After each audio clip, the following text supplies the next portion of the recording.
and viticulture.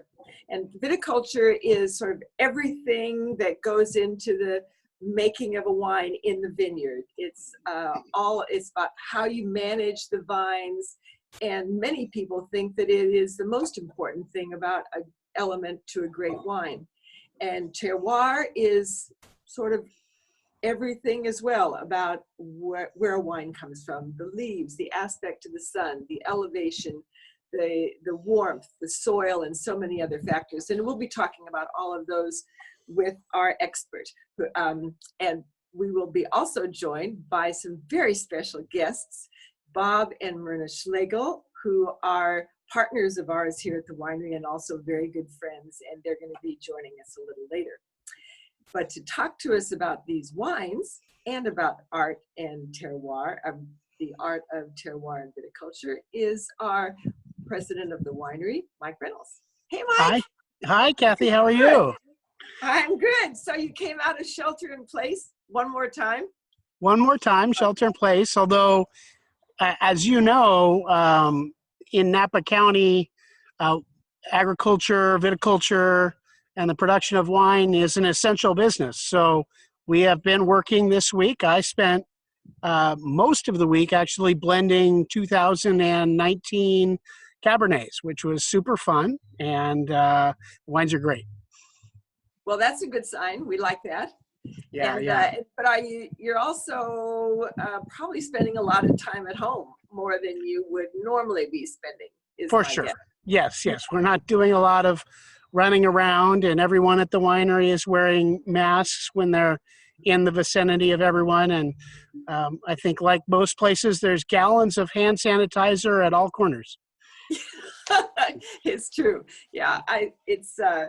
Folks may know that while our hospitality room is closed, the winery really is in full swing. I mean, we've got the production is going on, as Mike just said. Our shipping department is there pushing up, filling orders and sending wine from the winery to your doorstep, and our website is up, and so a lot of things are going on, and we're doing these wonderful tastings at the winery called bespoke tastings, where people are doing tastings with our senior wine educators, and they have a curated tasting that we will help put them wines together for, or folks can just tell us what they want to learn about. And those are things, if you're interested in doing that, you can check that out online and join us. We'd love to have you join us for that. But we have two wonderful wines, and one of them, they're both Cabernets, of course, and they are very different. One comes from hillsides not too far from where I am right now, and another one comes from mostly the valley floor down by Santolina. And Mike is going to lead us through those. Mike, what do you say? Should we start our? Yeah, let's get a glass of wine in everybody's hands. So well, I have my glass. I am going to start us off with the Coeur Cabernet Sauvignon from Santolina. Let me pour you some, Kathy. Here you go. All right, here you go. Thank you very much. Thank you very much. It's a miracle. It's amazing. Yes. Okay, 2014. Yeah, so this is a little bit older vintage. 2014 in Napa was a softer vintage, a more accessible vintage. The tannins were a bit smoother and silkier. And the Coeur wine actually comes from Santolina. Santolina is known as the heart of the valley. And the vineyards in Santolina are more valley floor vineyards. And they give a wine that's also a little bit more plush, a little bit more accessible early on in its life. And this wine is drinking beautifully right now. It's really got wonderful sweet aromas, a little bit of caramel. And a really lovely, soft, plush texture. I mean, this is, when we think about wines from Santolina, it's this really soft, elegant texture that we love that makes it so notably Santolina. And I know we're talking about terroir today, and that's really the subject of the day. Where the grapes come from, as you said, the soil, the sun, the aspect but really how the vine interacts with that place is really what winemaking is all about all over the world. And that's what defines why one wine tastes different from another. And within the Napa Valley, there are actually 16 sub-appellations. We make wines from 13 of them. So we really have a very good opportunity to understand the differences between the grapes that grow in all the different places of the Napa Valley, and they are very different. And one of the things we love to do here at Hall is show off those differences between the places. So everybody, if you'd like to ask questions, and we hope you will, you can do that in the comments section. So jump right in and we'll cover as many as we can over the course of the next half hour. And when I say we, it's going to be mostly Mike because he is our expert, but you can ask anything about the wines we're drinking, or other wines, or just whatever else you feel like doing, like that. What's that camel in the background there where Mike is? So anyway, and Mike, I'll say I have a question. So what are the soils like there down by that come into the Coeur? Are they? Sure. Well, Santolina is mostly a valley floor appellation, and it stretches from just north of the city of Santolina down to the southern end of where we are. And they vary depending on where you are, but whenever you're in a valley, almost anywhere, the soils over many centuries or eons are really alluvial fans, meaning they are created by sediment that has come off of the mountains down into the valley floor. And therefore they're deeper than you might find in the hillsides. But every vineyard is different. So in particular, the soil here at the Santolina Winery, which is where I am, used to be an ancient riverbed. And so when we go out and look at the soils in our vineyard here, it's very rocky, a lot of rocks and stones. It's incredibly well drained. And only a few hundred yards away, you'll find a vineyard that has a lot more clay. There's a lot more water holding capacity in the soil, and therefore the grapes from that site will be totally different. And the interesting thing about making wine from a lot of different vineyards, we see Cabernets from more than 100 vineyards in the valley, is that even that 100 yards away will make an enormous difference in the flavor profile of that wine. And in 2014, have you seen, we have had it, I've had it with you over several years, but honestly, I can't remember how it was when we first introduced this wine. How have you seen this change over time? Yeah, 2014 was always a little bit softer. We came off of 2012 was a really big tannic wine. 2013, big, dense with lots of structure. 2014 was always a more elegant expression of Cabernet. The tannins weren't as strong, a little bit less intense, but very drinkable early on in its life. It's beautiful right now. You actually might want to hold on to your 12s and 13s a few more years and drink your 14 now because it's delicious. Yeah, by 13s, I am loving the 13s right now, but it's clear when you drink them, they're going to last a long time. So we have a question that's just come in that's right on topic, and they want to know, Mike, how long should you store your wines before drinking them? Yeah, well, it's the question we get most often. I think the most important thing is to understand what kind of wine you like. Do you like the wine young when there's lots of structure and tannin and a lot of fresh fruit, or do you like it aged when it's mellowed out a little bit more? And you have to understand that from your own cellar. But in general, our Cabernets will age a decade easily. And, some of our more sought after Cabernets are 15 or 20 or even 30-year wines. So the second wine that we're going to have today is definitely a wine that is built for long-term aging.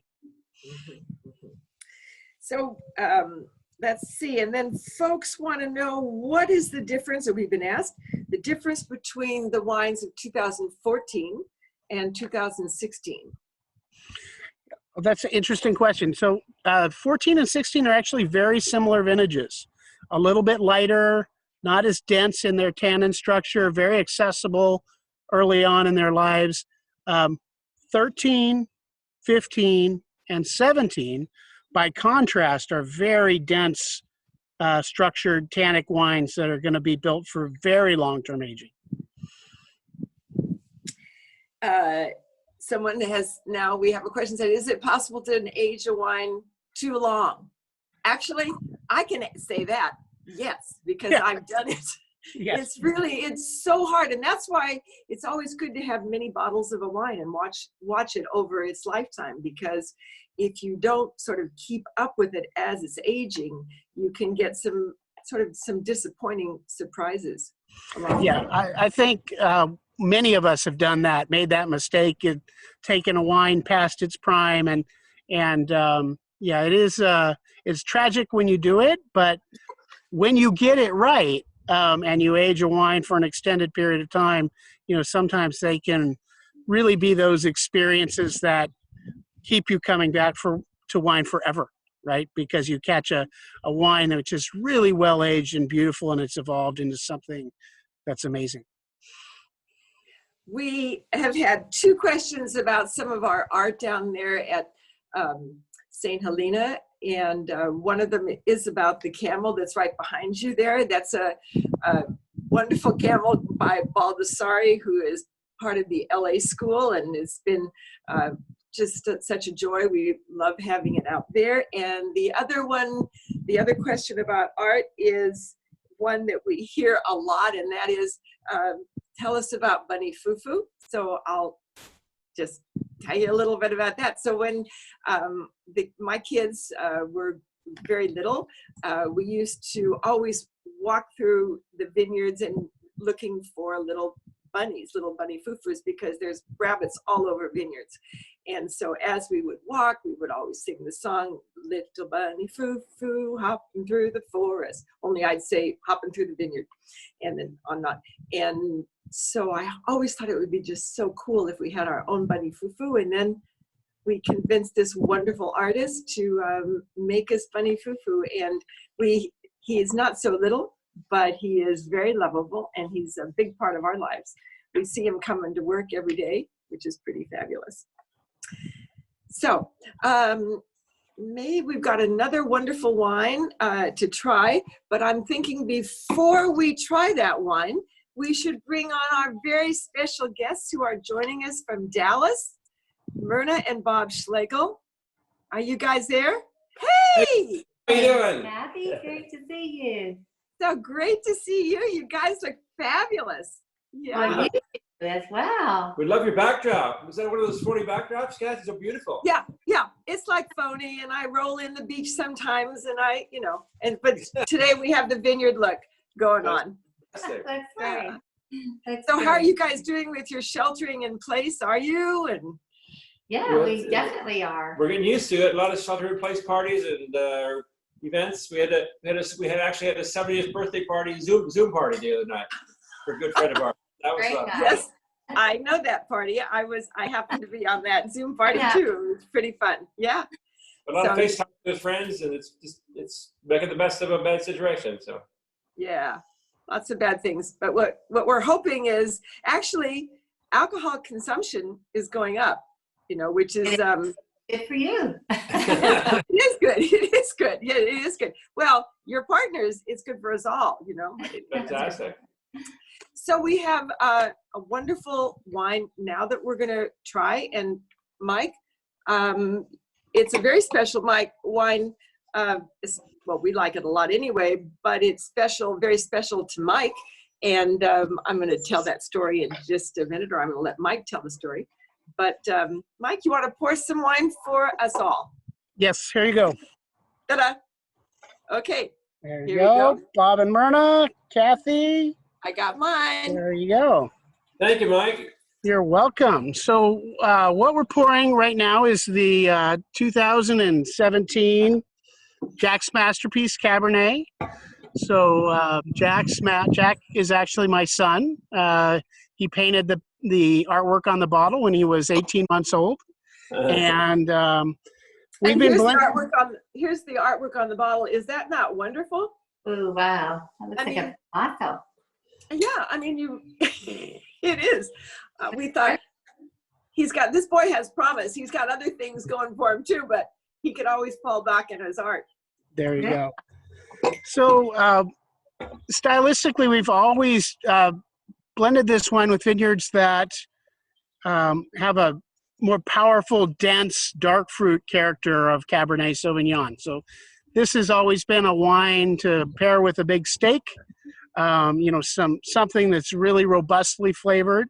And the 2017 is a robust vintage. So, this is going to be a wine that you're going to age for, decades, and it's going to be spectacular 20 years from now. Mike, the fruit is very bright. But was it 2017, the year of the fire and the smoke and the ash? And it was a really challenging year. We had fires that started on the 8th of October. And, despite the challenges of the fire and the smoke and the fact that a lot of us were locked out of many parts of Napa County and people were losing their homes, it turned out to be a really strong vintage to make Cabernet. So, we're really excited to present it this year. That's awesome. Great. Yeah. We were talking about the smoke. You thought it would recover. I remember, we're lucky. Kathy, I remember you all helping out so much too with everybody that was in need out there. Took a lot of collections in and helped a lot of people during that year. So it was very special. Thanks for saying that, Maria. It was really touching to see people who donating from all over, including you guys. It was really quite wonderful. So you guys, I know Bob and Myrna, you guys you drink a lot of wine, which is good. We love that. Do you age? Not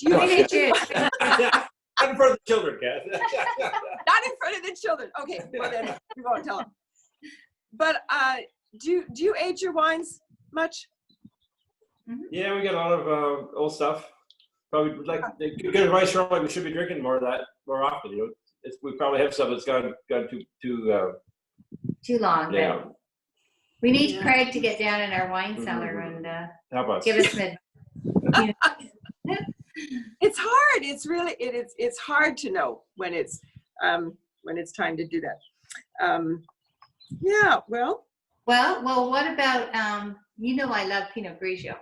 What about Pinot? I know that. Yeah. But you don't make any of that, right? You don't. Yep. You don't make Pinot Grigio, Mike? No, we don't. Well, first of all, as you know, we make a lot of wines. But with the whole. But Mike, I just happen to be. Oh. Y'all are in the place here. Just In the neighborhood. Hi, Bob. Hi, Myrna. Craig, you're not in the camera. Get Where's down, oh my goodness. come down lower. Yeah. Hi. Say hi. Hi, Bob and Myrna. Good to see you. Hey. So I'm drinking Craig's, which is my go-to wine. I'd highly recommend it. I heard the stuff going on in my backyard, our backyard here, and so I thought I'd drop in. But we're not talking about that. I kind of like the Bob Pinot here too. Is also very good. What is that? Bob's Ranch Pinot from the Walt collection. I like that. I was also going to recommend a Bob's Ranch. Oh, I happen to also, so I use Bob's Ranch Chardonnay when I'm having salmon, which we're having later tonight. And, this is cocktail hour, Craig's, and then Bob's Ranch Chardonnay. Bob, it was obviously named after you. The fact that Kathy's father is also named Bob and that he was in the vineyard before you. It's a coincidence. But I'm going with our Bob, Texas Bob. Texas Bob. There you go. We love your dad, though, Kath. Yeah, we do. Good to see you both, and good to see you, Mike. And I'm going to let you go back and I love terroir though. I mean, Bob's Ranch is real terroir. Okay. Yes, it is. It is real terroir. Yeah. So goodbye, Craig. Bob and Marty, you look great. Keep your in place. Birthday. Hey, I wasn't that when you were talking about. I just turned 50, so must be somebody else. Big 5-0, man. Good Are to you see gonna you. go make the salmon? I am, of course. Oh, good. I am the chef. So, Bye. Bye. bye, What? baby. Bye? Bye, baby. You turn.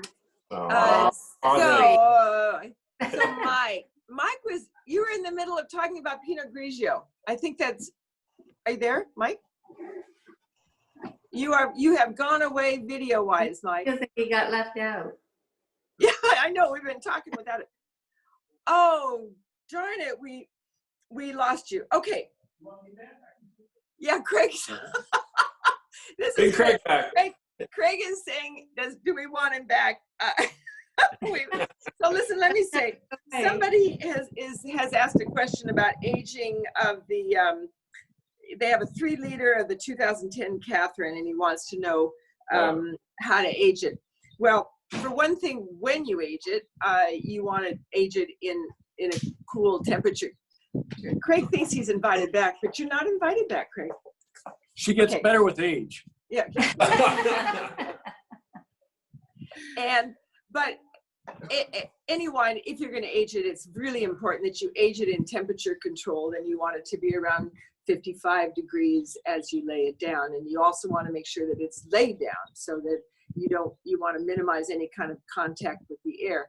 Another thing about aging magnums that's good to remember is simply that a wine ages more slowly when it's in a magnum. So you can expect that a large format wine, whether it's a magnum or one of the larger formats, that it's going to last longer than it otherwise would. Oh my gosh! And there comes Mike. Sorry, I tell you, today is apparently the day for computer challenges, and all of a sudden you went away. So sorry about that. Well, I'm glad you're back. So you were talking about, Myrna had asked you about Pinot Grigio, and you were just starting to talk about that, I think. Yeah, so Napa Valley isn't the best place to grow Pinot Grigio, and so we try to really make the best things for the best places. It really comes back to this idea of terroir, and Cabernet is king in the Napa Valley, and so that's what we focus on here at Hull. Well, it is great. We Sorry love about that. it. Yeah. So none from here. So Bob and Myrna, you have been so great to join us and to have some wine with us, and I really, really appreciate you staying with us. You stay safe. I hope that I get to see you in person soon, not just over Zoom, which we do from time to time. Yeah. But Our pleasure, Cal. Thank Thank you. you. Thank Take you. care. Bye. wonderful to see you. Cheers. Cheers. Cheers. So, Mike, we have a couple more questions. So let me get up some of those that came out. We were talking. So, this is wonderful. This was a question that came and said, did we? Well, I'm going to take this one, and then I'm going to give you one more. And the question was, did we ever think that our wines would become such an important part of people's lives? And yes. I mean, I thought that wine is such an important part of my life, and I always hoped that we could make wines that would be as important for other people as wines have always been in my life, all my adult life. Actually, even before my adult life, as a bit younger. But so that really wasn't a surprise, but doesn't make that any less touching or any less meaningful for me. It's really just been a wonderful, wonderful thing. Okay, Mike, this is for you. It's not about wine, but it's, this. Question is, how old is Jack now? So Jack is coming up on 16, and in fact, he's devastated because in California, when you're 15 and a half, you can go get your learner's permit so that when you turn 16, you can get your driver's license. And of course, the DMV is closed. And so he's shut out and asks me nearly every day if we can go out and go driving. And I say no. So we have the same conversation daily. And no one more than him wants to get the DMV open and have all this done so he can go learn to drive. Oh, that is just so sad. I think we all remember what it was like when we first had a chance to get and drive and to be able to not get out and get your driver's license when you can. Yeah, he's very, very distraught about the whole situation. Oh, so Jack, if you're watching, I'm sorry. By the way, everybody, Jack is somebody who he doesn't know life without his name and his art on a label of wine. I mean, that's just part of who Jack is. So it's really, Yes. it's great. Yes. Jack, we love you.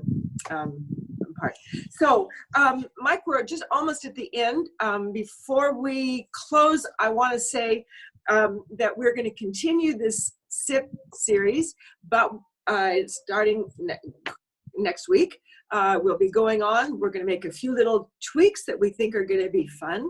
On Mondays, we're going to be on Instagram Live at 5 o'clock in the afternoon. That's with Baca. And then Tuesdays and Wednesdays, we'll be on Instagram Live with Walt on Tuesday, Hall on Wednesday. And then on Facebook Live for Thursday and Friday of next week. And with the technical difficulties we had today, it's probably a good thing that we get to spread this out a little bit among some other platforms. But all of you, thank you so much for waiting for us to start. Thank you for joining us. We hope to see you in person at the winery. We'll do our best to, if you want to join us with bespoke tastings, we'll do our best to make that really exciting. But the best of all is when you can come visit us and see us at the winery. So Mike, do you have any last words for our guests? Oh, only last words. If Jack doesn't get to drive right now, that's not the worst thing. We hope, everyone is staying at home, being safe, and take care of the people around you, and hopefully enjoying a good glass of wine. So, cheers. Cheers. Cheers. Cheers to you, Mike, and everybody. Thanks.